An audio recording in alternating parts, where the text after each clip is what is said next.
Hey, thanks for joining me. I wanted to take a quick moment and talk about some of the exciting new features in Footsteps Scene Designer Pro 2.0. First and foremost, Footsteps Scene Designer Pro has been built on Unity 5.0, and I'm currently running 5.3.3. So we're running the latest and greatest, and we are leveraging the new standard assets that were released during Unity 5.0. In addition to upgrading to the new standard assets, I also added some new features like adjustable volume controls. As you can see right here, we have a parameter that allows you to adjust the volume for each material type. So for instance, if I run on my grass or walk on my grass and I find that that is too loud, I can actually go over here and go to my grass and slide that down anywhere between 0 and 1. So if I want it half as loud, maybe I'll go to 0.5. And only the grass is affected by that. So if I go to my wood, it's at the normal volume. But maybe I want to reverse that. Maybe I want the wood to be softer and the grass to be louder. I could do that as well. And I'm going to make that maybe really soft. Maybe I have stealth boots on.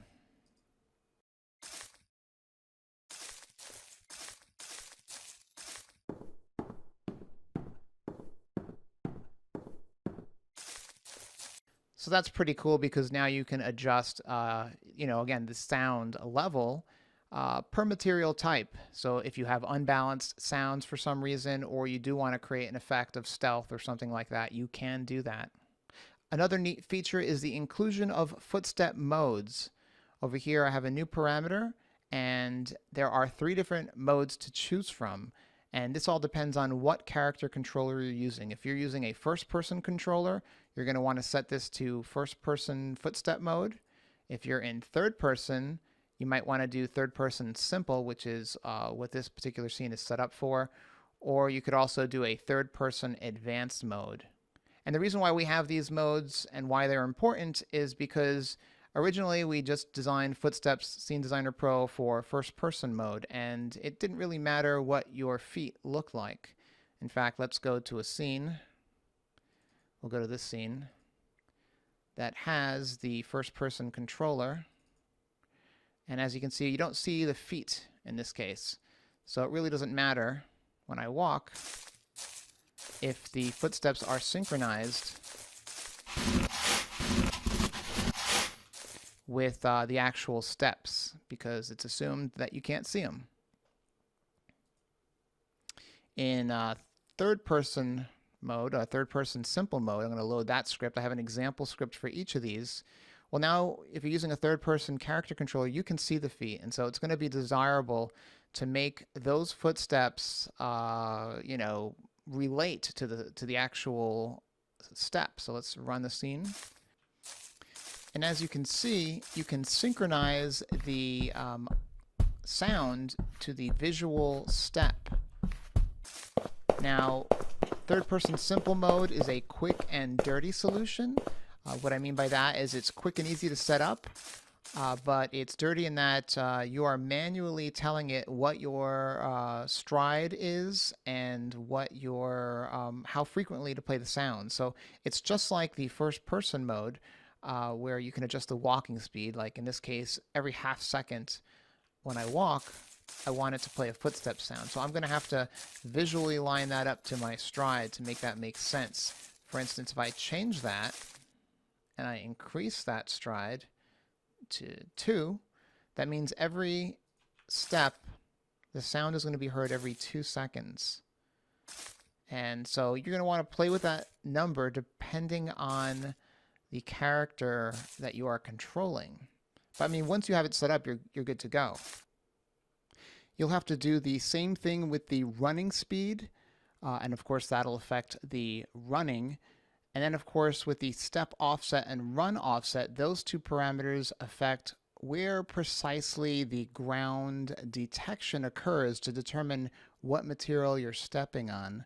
And when you're running and when you're walking, that impact point might change. And so you want to adjust that. You hard code that here, and that will help you get a more accurate reading. To help you visualize where those detections are occurring, I'm splitting the screen here. We have the scene view on top, the game view on the bottom. And if I run the scene, you see my step offset is about 0.4 from probably where like my center of mass is or where my foot is hitting. I think it's more my center of mass if memory serves. And I am going to move forward. You see those red lines indicate where the detection is occurring. So we're looking at the ground underneath that position, and you can see it stretches when I run. And turn a little bit so you can see that again. And if I walk, they're closer together.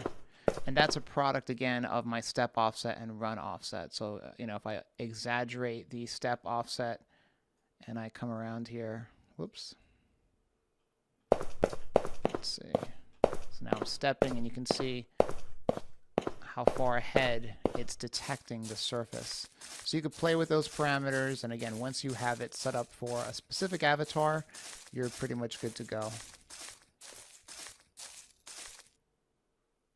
All right, the final mode I have here is the third-person advanced mode. And when you select third-person advanced mode, you'll notice that those other 4 parameters with regard to step offset and such have disappeared.